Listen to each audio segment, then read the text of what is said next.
yang ada pada orang mukmin yang kuat itu akan lebih mudah dilaksanakan, akan lebih mudah ditularkan daripada mukmin yang lemah. Contoh, orang mukmin yang kuat, dia akan berdakwah di tengah jalan hujan.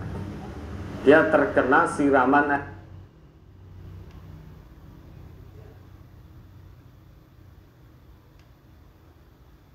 air hujan, fisiknya kuat, dia tetap bisa menyampaikan dakwahnya.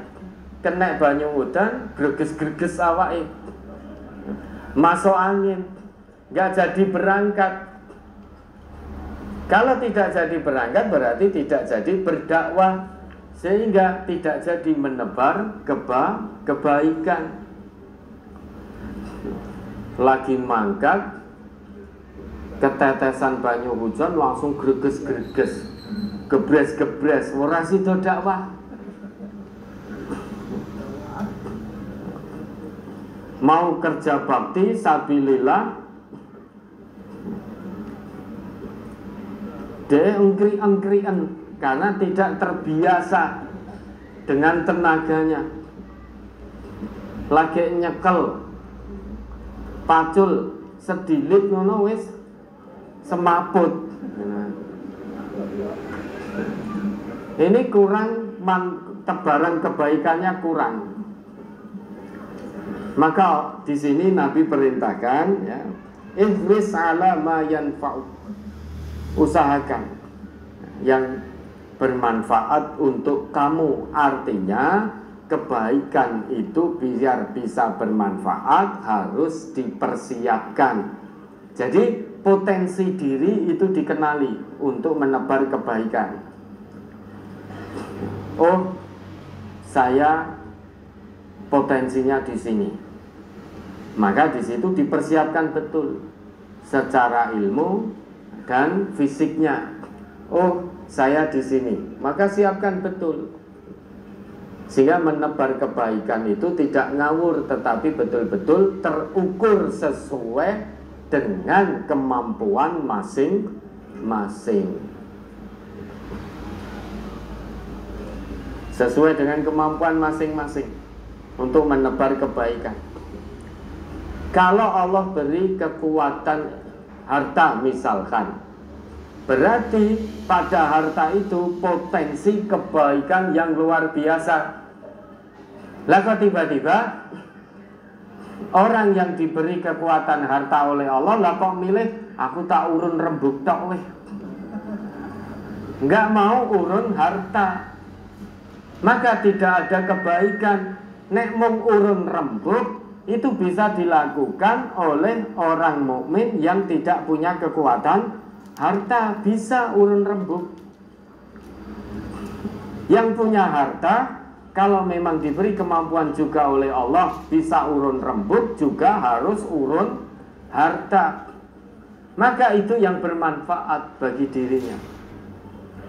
Kalau dia hanya milih urun rembug dan urun tenaga, tetapi tidak mau urun harta, padahal harta oleh Allah dititipkan pada dirinya, maka ini juga belum kebaikan.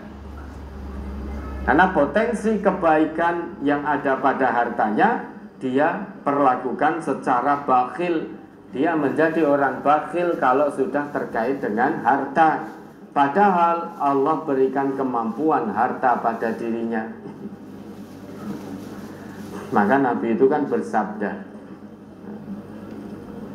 kalau orang-orang kaya kalian itu orang yang dermawan di antara kalian, maka fadhahrul ardi khairum min batniha, hidup lebih baik daripada mati. Kalau harta itu dititipkan pada orang-orang kaya yang dermawan. Tetapi sebaliknya, kalau harta itu orang-orang kaya kalian adalah orang-orang bakhil di antara kalian, fabatnul ardi khairum min dhahriha. Mati lebih baik daripada hidup.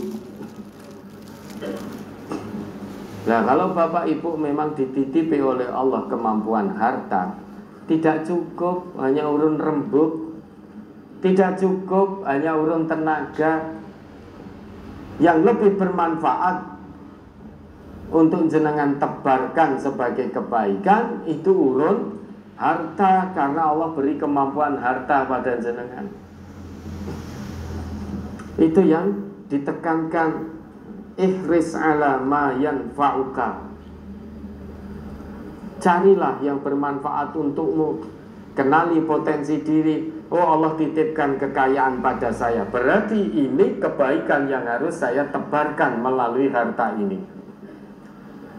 Oh, Allah titipkan kekuatan tenaga pada saya, berarti dengan tenaga ini banyak kebaikan yang bisa saya tebarkan. Dzuquwah. Oh, Allah titipkan kemampuan tentang ilmu, tentang berpikir kepada saya, tapi Allah tidak beri kemampuan fisik yang kuat, harta yang kuat pada saya. Maka berjuanglah dengan pemikiran, berjuanglah dengan pikirannya.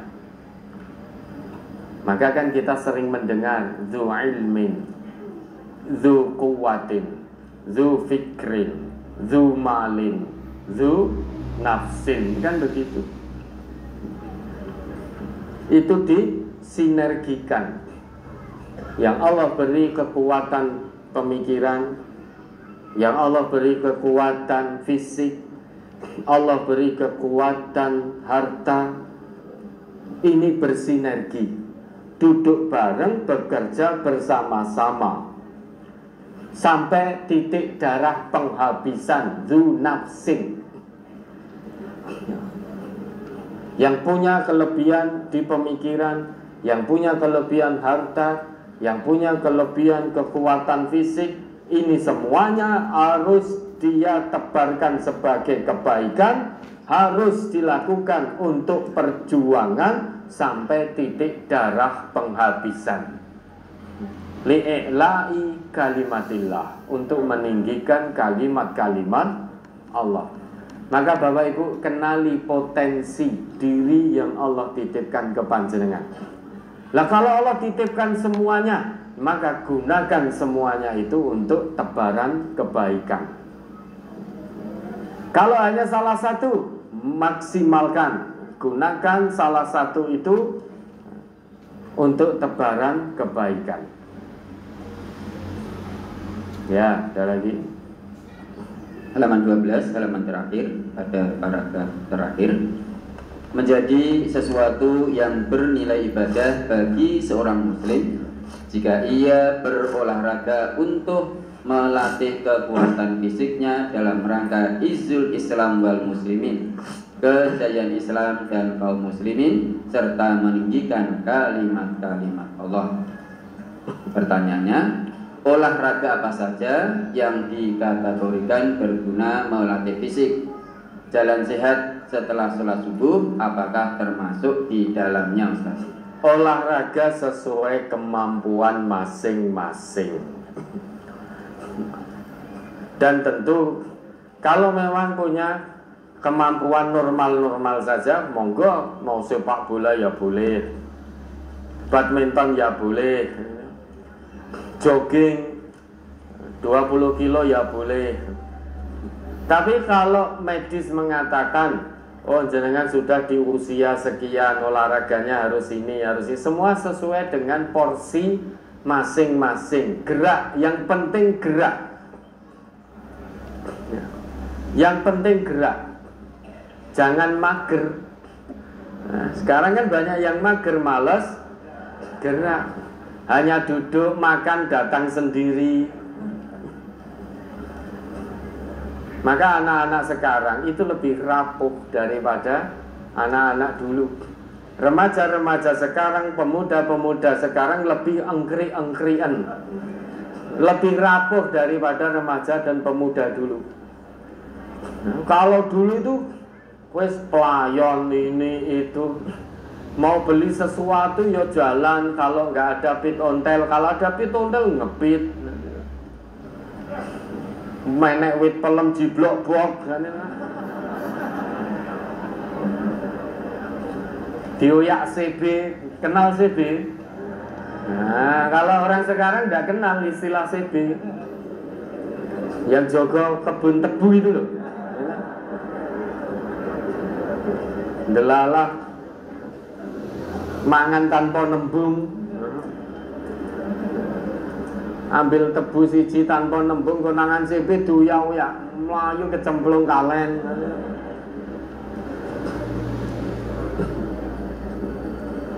Dulu mau beli apa saja itu jalan, jadi gerak terus. Kalau bermain dolanan pasti juga pergerakan fisik. Dulu itu begitu.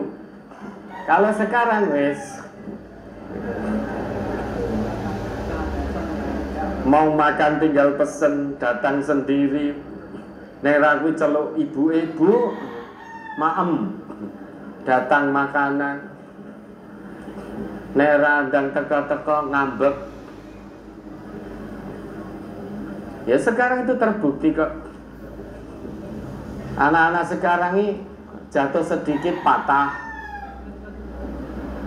Iya dong. Di pondok itu berapa banyak yang sudah patah? Berapa dokter? Enggak terhitung ya. Setiap bulan itu paling enggak 2 atau 3 yang patah. Lari di medan itu apa namanya, di lapangan hijau yang empuk itu, kepleset jatuh di rumput yang empuk, patah.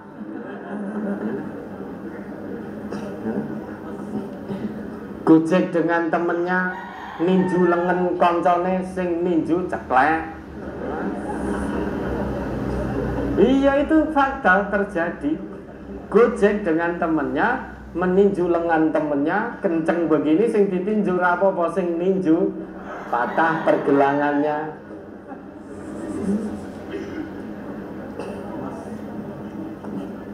Jalan sedang menuju aktivitas, delalah ini hujan agak licin, kepleset sedikit, salah nebak, patah.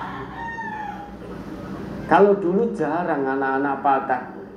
Dulu itu anak kalau digigit itu sudah sesuatu luar biasa. Jadi itu betul-betul loro tenan. Kalau sekarang ini apa sedikit patah, sedikit patah, sedikit patah, patah-patah sedikit. Ini kenapa? Ya karena sudah makanannya serba instan, kemudian jarang gerak, tidak terlatih. Ibaratnya kalau anak-anak dulu tulangnya ngene iki, jadi tidak mudah patah. Sekarang jauh-jauh begini.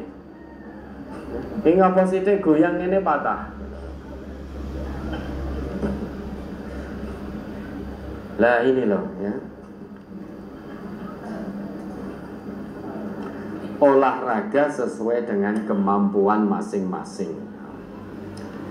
Kalau memang normal mampu masih muda ini sudah olahraga. Yang penting fresh. Olah pikir, olah rasa, olahraga, olah daya. Itu yang harus dilakukan oleh umat Islam. Olah pikir itu kognitif. Olah rasa itu hati. Bagaimana hati ini merasa, bersikap ketika diuji dengan kesenangan, bagaimana rasanya. Tentu bersyukur. Diuji dengan kesulitan, dengan sakit, bagaimana hatinya merasakan itu. Tentu dengan bersabar. Bagaimana ketika disakiti oleh orang lain, maka rasanya diolah, memaafkan. Jangan jadi pendendam. Disakiti oleh orang lain, difitnah, rasanya seperti apa? Meski sakit, tetapi idfa' billati hiya ahsan. Didik untuk punya rasa itu, membalas keburukan dengan kebaikan. 2 saja tidak cukup, butuh olahraga. Ilmu kuat, mudah memaafkan, rasa kuat, tapi raganya lemah. Kena kipas angin sidik, greges-greges, nggak karuan.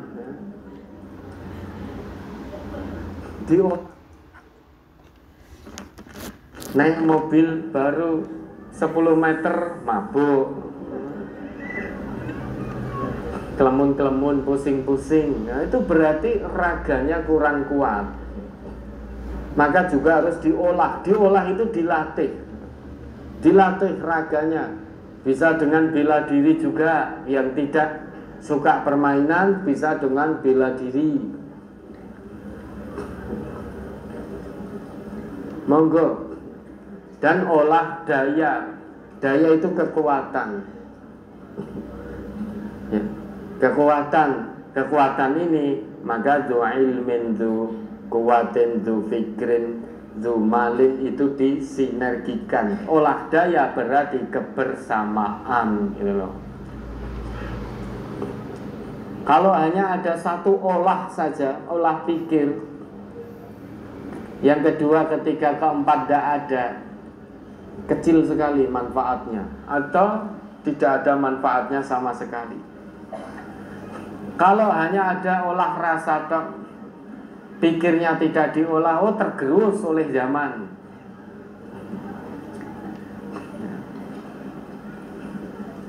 Olah 1, 2 ada, yang ketiga raganya tidak terolah dengan baik, juga tidak banyak manfaatnya.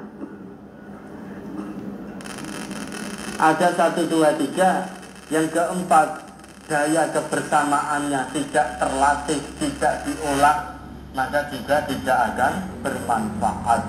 Meski jenius, meski bisa mengolah rasa, fisiknya kuat, tetapi nafsi-nafsi tidak dalam kebersamaan, maka manfaatnya sedikit sekali. Seperti lidi.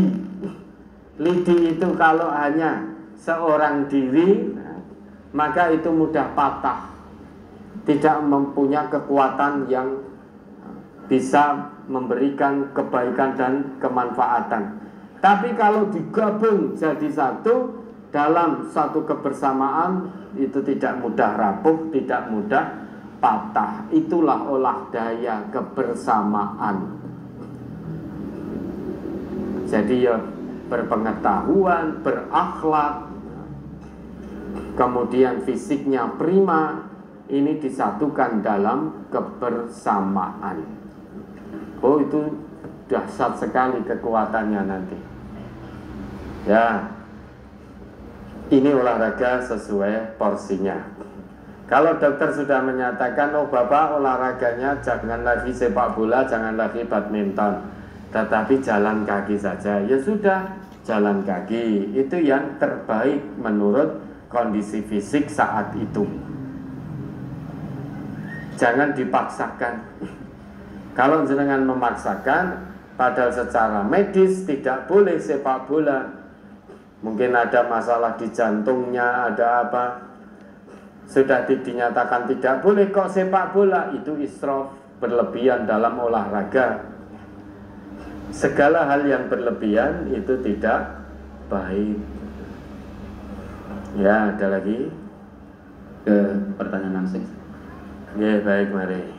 Baik, Bapak dan Ibu sekalian, kita ke jam berapa Pak pertanyaan langsung?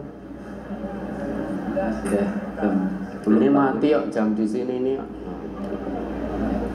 Jam itu 10 lebih 38 Ustaz. Oh, ya. 49. Yang lain ada? Baik, kalau tidak ada, 2 dulu, nomor 40 dan 9. Baik, kita awali dari mic nomor 40. Dipersilakan. Assalamualaikum warahmatullahi wabarakatuh. Waalaikumsalam warahmatullahi wabarakatuh. Perkenalkan, nama saya Hamka Firmansyah dari Universitas 11 Maret, jurusan Pendidikan Anak Usia Dini. Saya izin bertanya Pak Ustadz. Ini di lantai berapa? Di lantai berapa ya? Lantai 4 Pak Ustadz. Oh ya. Apa hukumnya jual beli thrifting, tetapi bekas orang tertentu harganya beda? Contoh, bekas baju saya harganya 20.000, tetapi bekas baju orang terkenal, contohnya seperti ketua MTA harganya 50.000 gitu. Jual beli apa ini? Baju bekas gitu, tapi Baju bekas. bekas toko harganya lebih mahal. Bekas tokoh. Iya. Contohnya. Ya. Terima kasih. Wassalamualaikum warahmatullahi wabarakatuh. Sudah. Ya. Waalaikumsalam warahmatullahi wabarakatuh. Jual beli baju bekas dari pemilik seorang tokoh.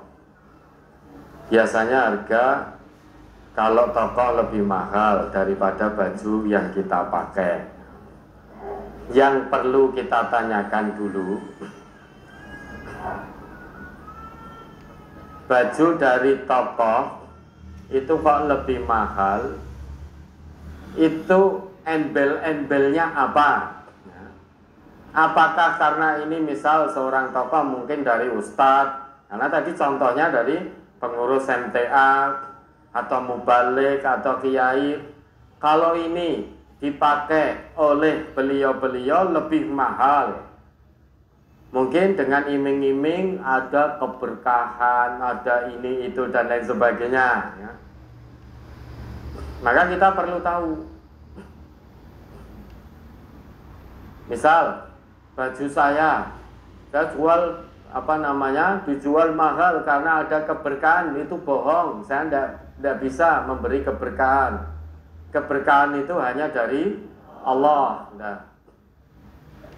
Tapi kalau mau dijual lebih mahal ya boleh, asal tidak ada embel-embel itu tadi. Ini karena dipakai nanti begini, mengandung keberkahan ini. Asal tidak ada embel-embel itu sah-sah saja.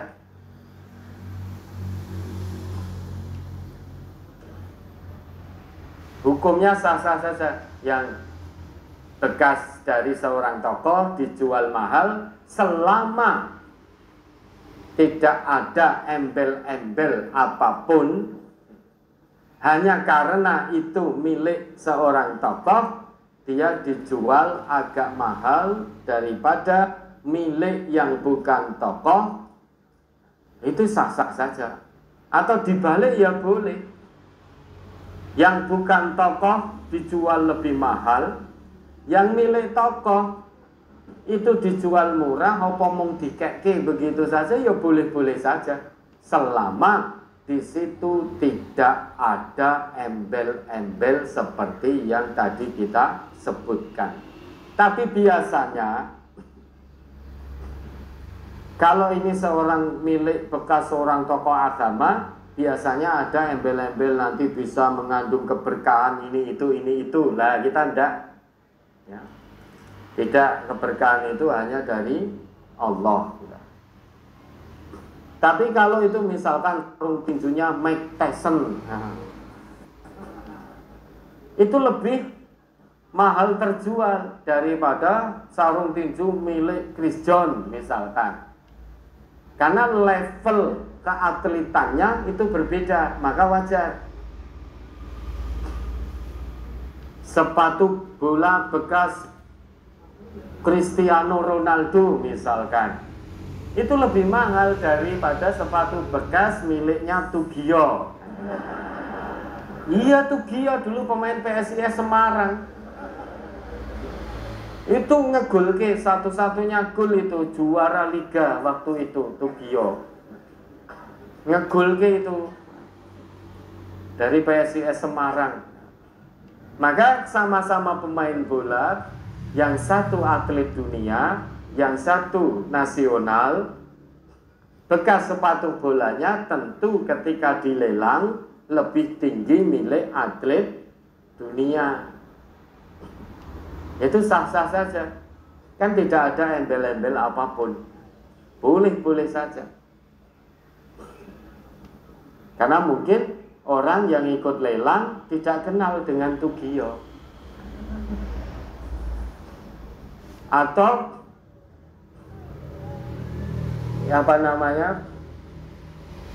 sarung tangannya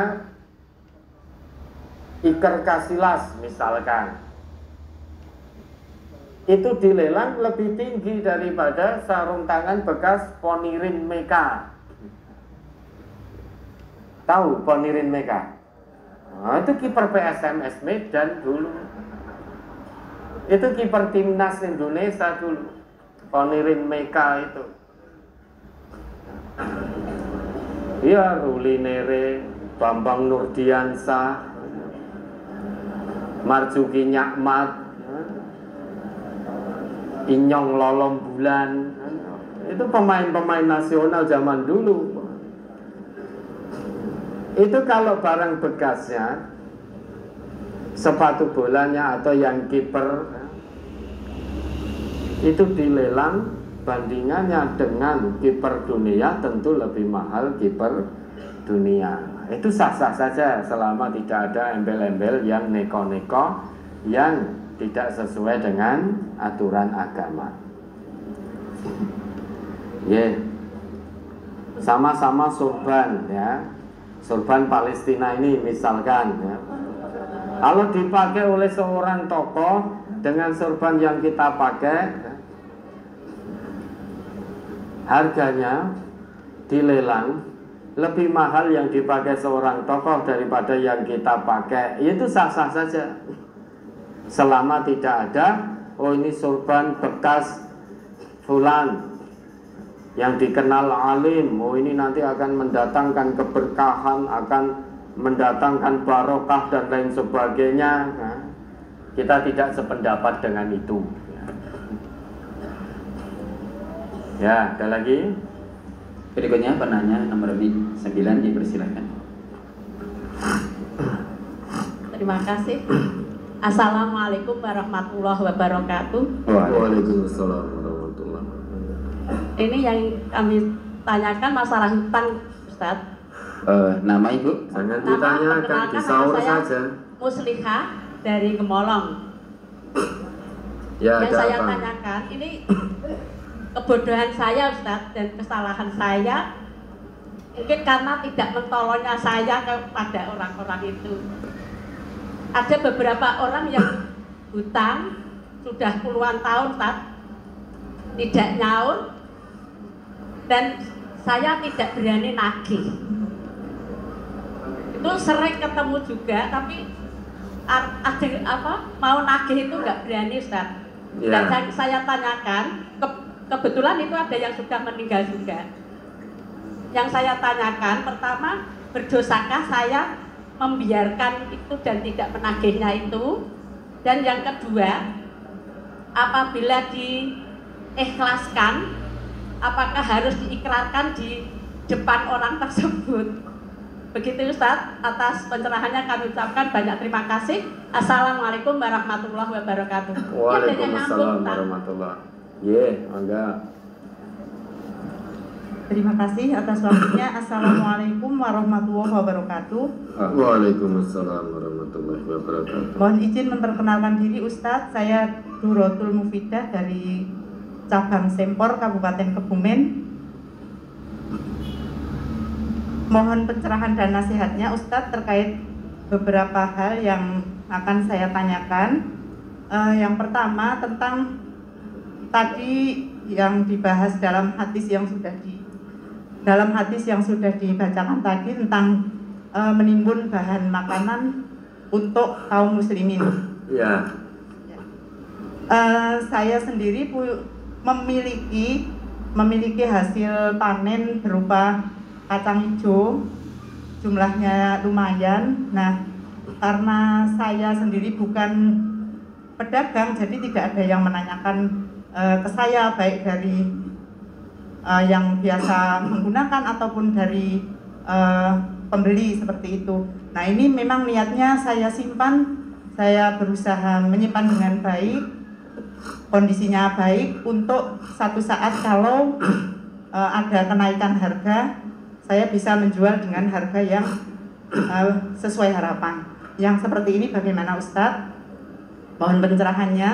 Yang selanjutnya tentang kebiasaan di daerah kami, yaitu menjual tahunan.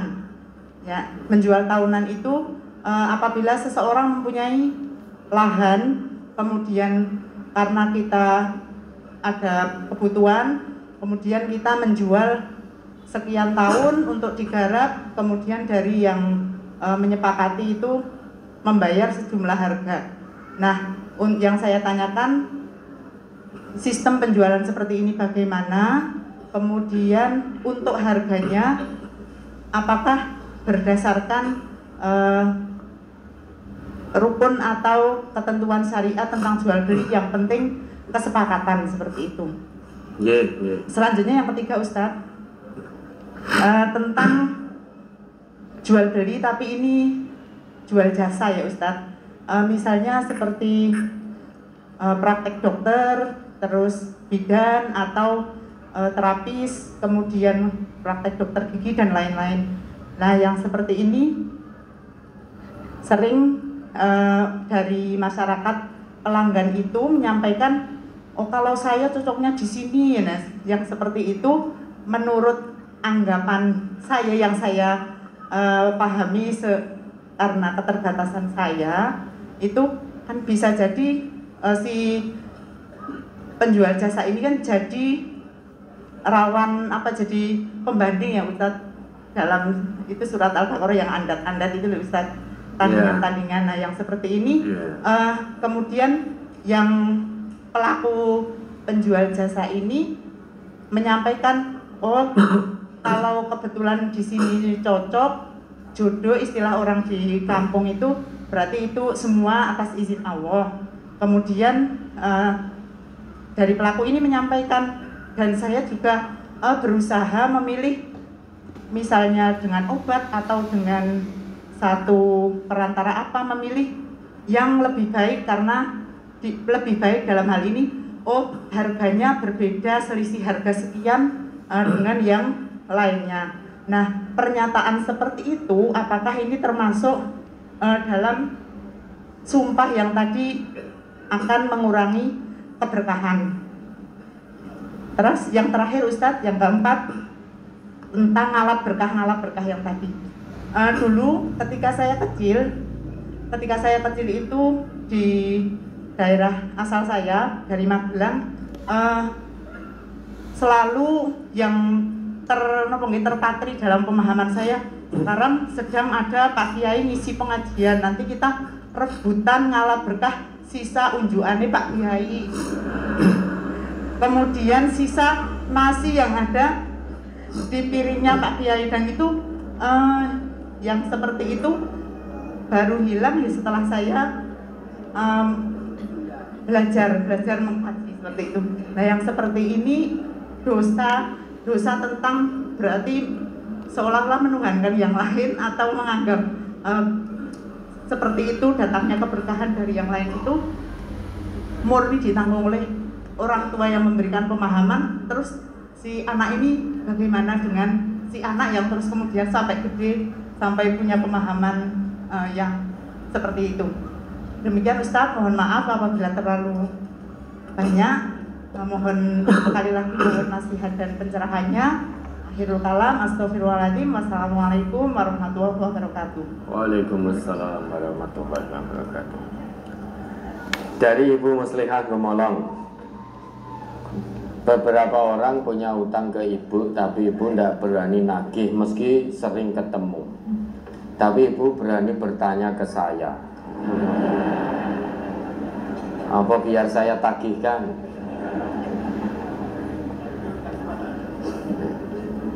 Terus atau kebetulan sing utang itu menyimak kajian ini, jadi ditagih secara tidak langsung. Lah kalau ibu memang tidak berani nagih, pekewuh nagih, ya sudah. Apakah berdosa karena tidak menagih? Kita tetap husnudon. Bisa jadi yang punya hutang ke ibu itu lupa karena sudah sekian tahun. Karena lupa, maka ibu yang memberi hutang, yang menghutangi masih ingatkan fulan atau fulanah tadi. Kan tawasau bil haq, itu kewajiban.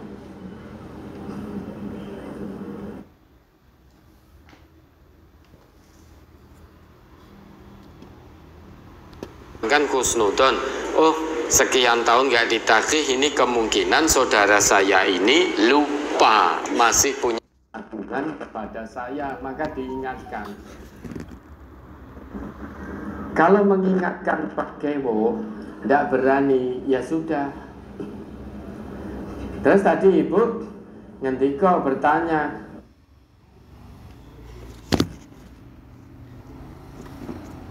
kalau diikhlaskan, apakah harus diikrarkan? Iya, bukan diikrarkan, ini artinya beritahu yang bersangkutan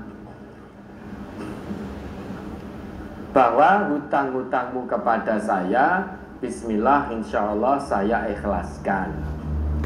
Biar tahu gitu loh. Lah bagi yang sudah meninggal bagaimana? Sampaikan kepada ahli waris bahwa dulu fulan atau fulanah itu masih punya tanggungan pada saya, tapi insya Allah sudah saya ikhlaskan. Kenapa? Biar ahli warisnya itu juga plong, lega, bisa berpikir berikutnya. Mungkin saja ahli warisnya masih berusaha untuk mendapatkan uang guna membayar hutang dari keluarganya yang sudah meninggal. Tapi begitu tahu jenengan ikhlas ke, maka ini sudah plong, satu pikiran itu sudah plong. Termasuk yang bersangkutan tadi. Dan ingat Ibu, merelakan, mengikhlaskan sebagian atau semua hutang itu adalah kebaikan. Tapi ayat ini Al-Baqarah 280 itu jangan lantas jenengan gunakan karena punya hobi hutang, tidak punya hobi nyaur, terus jenengan datang pada orang yang menghutangi. Pak, Bu, napa jenengan mboten kepengin ganjaran saking Gusti Allah? Ini loh pahala besar dijanjikan, dengan catatan jenengan man ikhlaske hutang-hutang kula. Jangan digunakan seperti itu. Mengikhlaskan atau tidak itu urusan yang punya, yang memberi hutang. Kalau memang diikhlaskan karena keterpanggilan hati, merasa memang yang hutang ini sudah tidak punya apa-apa betul, sudah berusaha maksimal juga belum ada kemampuan, maka diikhlaskan. Yang punya hutang tidak boleh memaksa yang memberi hutang untuk mengikhlaskan hutang-hutangnya. Mengikhlaskan sebagian atau semua hutang itu mutlak kewenangan yang memberi hutang. Dan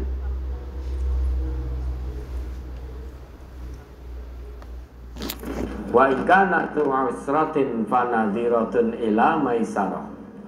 Dan jika orang yang berutang itu dalam kesukaran, maka berilah tangguh. Nah, kita orang yang beriman, kalau saudara kita yang berutang betul-betul berada dalam kesukaran, dalam kesulitan, sudah berusaha memang belum bisa nyaur utange, maka berilah tangguh sampai dia berkelapangan, sampai dia mendapatkan kemudahan sehingga bisa nyaur utangnya. Kalau memang yang utang itu betul-betul dalam kesulitan, wa antasaddaqu khairul lakum in kuntum ta'lamun.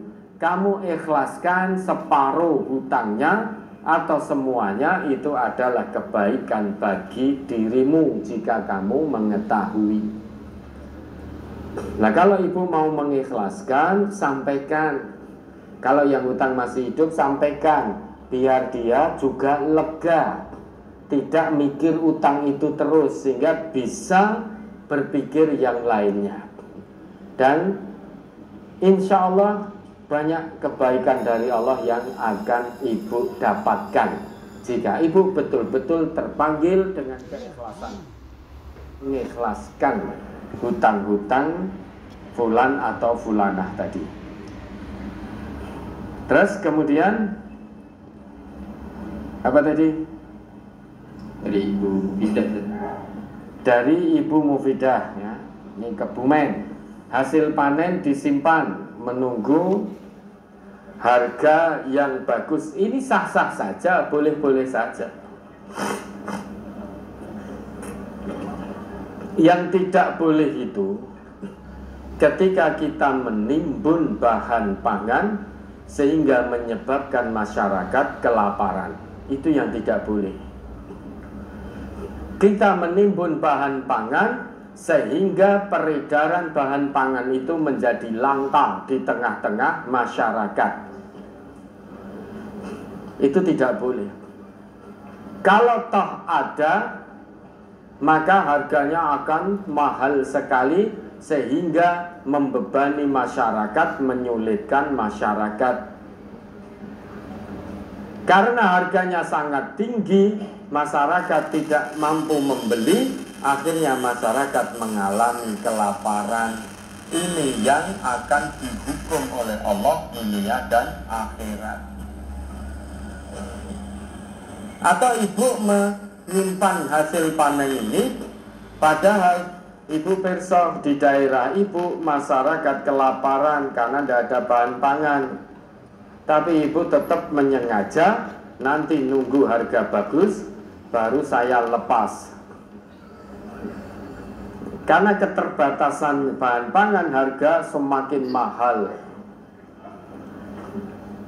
Nah, kalau memang itu sengaja membuat susah masyarakat mendapatkan bahan pangan, maka itu yang akan dihukum oleh Allah. Tapi kalau ibu memang menyimpan hasil panen, menunggu nanti harga bagus, tetapi masyarakat tetap tidak kesulitan, mudah mencari barang itu, harganya tetap stabil, ini tidak masalah. Boleh-boleh saja. Terus kemudian menjual lahan tahunan, gitu tak? Selama 3 tahun, yaitu berdasar kesepakatan. Ya ayyuhalladzina amanu la ta'kulu amwalakum bainakum bil batil illa an takuna tijaratan an taradin. Kan itu. Coba dibaca ayatnya.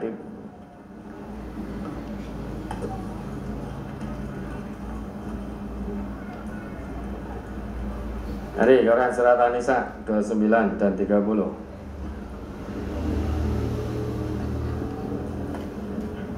Surat An-Nisa surat 4 ayat 29 dan 30. Ya ayyuhalladzina amanu la ta'kulu amwalakum bainakum bil batili illa an takuna tijaratan an taradin minkum wa la taqtulu anfusakum innallaha kana bikum rahima. Wa may yaf'al dzalika udwanan wa dzulman fasawfa nuslihi nara wa kana dzalika 'ala Allahi yasira. Hai orang-orang yang beriman, janganlah kamu saling memakan harta sesamamu dengan